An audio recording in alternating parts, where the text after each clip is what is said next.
What if everything you believe about right and wrong was invented, not discovered, not handed down by God, but invented by weak people to control the strong? That's the accusation Friedrich Nietzsche throws at the entire moral tradition of the West. He didn't just question religion. He questioned whether good and evil mean anything at all, or whether they're just tools of power wearing a mask of truth. This is Saga Thinks. Let's get into it.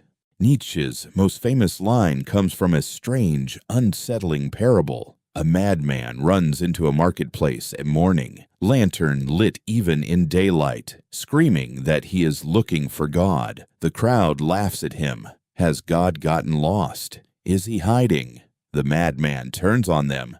God is dead. God remains dead, and we have killed him.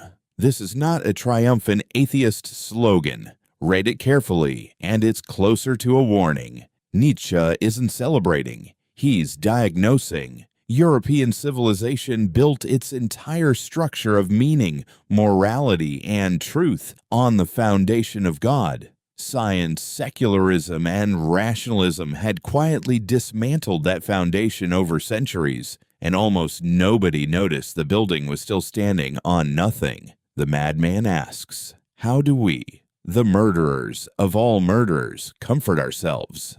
What water is there to wash this blood off us? He predicts that people aren't ready for what they've done, that it will take generations before humanity understands the scale of the void it created. This is the real subject of Nietzsche's philosophy, not is there a God, but now that the old source of meaning is gone, what do we do? Every other idea he's known for, the Übermensch, the will to power, eternal recurrence, is an attempt to answer that single question. Nietzsche wrote most of this from a place of real physical suffering. Chronic illness had forced him out of a promising academic career by his mid-30s, and he spent his final productive decade wandering between boarding houses in Switzerland and Italy, largely alone, largely unread in his own lifetime. He was, quite literally, staring into the void he described and refusing to look away. Before Nietzsche, most philosophers assumed morality was one universal system everyone was trying to get right. Nietzsche's genealogical method asked a different question.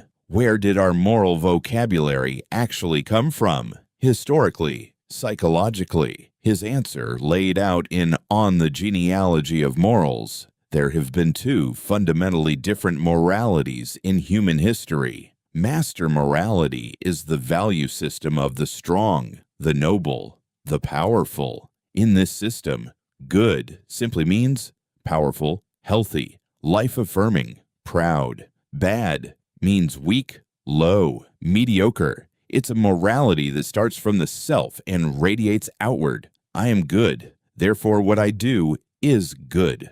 Slave morality, Nietzsche argues, was invented by the weak as a kind of psychological revolt. Unable to compete on strength, the powerless redefined the terms of the game. Strength, pride, and dominance became evil. Humility, poverty, meekness, and self-denial became good. Slave morality doesn't start with I am good. It starts with the powerful are evil, and therefore I, who am not powerful, must be good.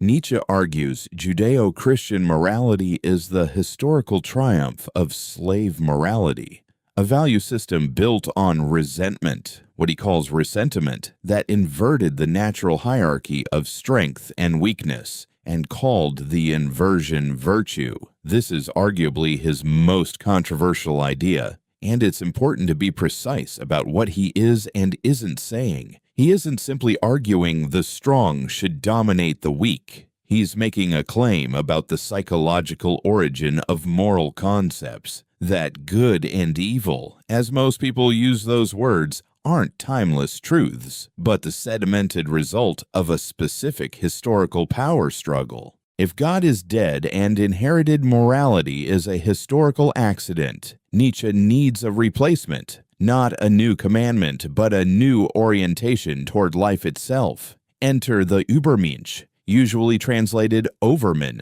or superman, though both translations lose something. This isn't a superhero. The Übermensch is Nietzsche's image of a human being who creates their own values rather than inheriting them, who has the strength to look at a universe with no built-in meaning and respond not with despair, but by becoming a kind of artist of their own existence. Zarathustra describes human development in 3 stages: the camel, who dutifully carries the weight of inherited values and says, "I must." The lion, who rebels against those values and clears the ground by saying, "I will." And finally, the child, who creates entirely new values from a place of innocence and play, saying simply, "I am." Nietzsche's second tool for this new orientation is even stranger: the thought experiment of eternal recurrence. Imagine a demon appears and tells you that you will live this exact life again. Every joy, every humiliation, every small tedious afternoon, infinitely, unchanged, forever. Would you curse the demon? Or would this be the greatest thing you've ever heard? This isn't presented as a literal cosmological claim.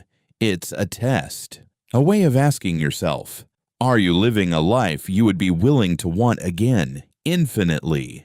If the answer is no, that tells you something urgent about how you're living right now. Nietzsche's fingerprints are everywhere in modern culture, often unrecognized. Every self-help book that tells you to create your own meaning instead of finding a pre-given one is quietly Nietzschean. Every critique of slave morality logic in online discourse, arguments that certain modern virtues are actually just resentment dressed up as ethics, borrows his framework, for better or worse. But there's a more personal application. Nietzsche's eternal recurrence is arguably one of the most practical thought experiments in the history of philosophy. A private test you can run on your own life right now. Not "Am I happy?" which is vague and slippery, but "Would I choose this again?" Exactly as it is. Forever? It reframes decisions, a stagnant job, a relationship you've outgrown, a habit of self-avoidance, not as abstract dissatisfactions, but as things you are actively choosing to repeat. A quick note on the man himself. Friedrich Nietzsche was born in 1844 in Prussia, the son of a Lutheran pastor, and became one of the youngest philology professors in European history before illness forced him out of academic life entirely. He sold almost no books while he was sane enough to know it. Zarathustra's 4th part, he self-published in a print run of 40 copies. He collapsed in Turin in 1889 and never recovered his mind, dying in 1900. Just as the world finally started reading him.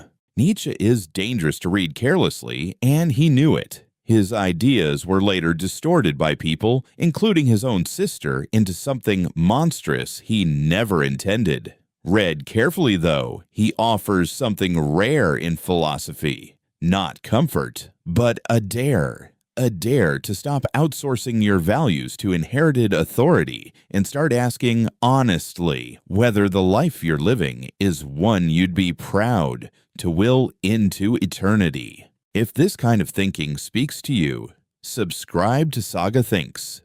We're building a complete library of philosophy's biggest ideas, one book at a time. Next up, the Stoics, and how ancient Rome's most practical philosophy can help you handle everything modern life throws at you.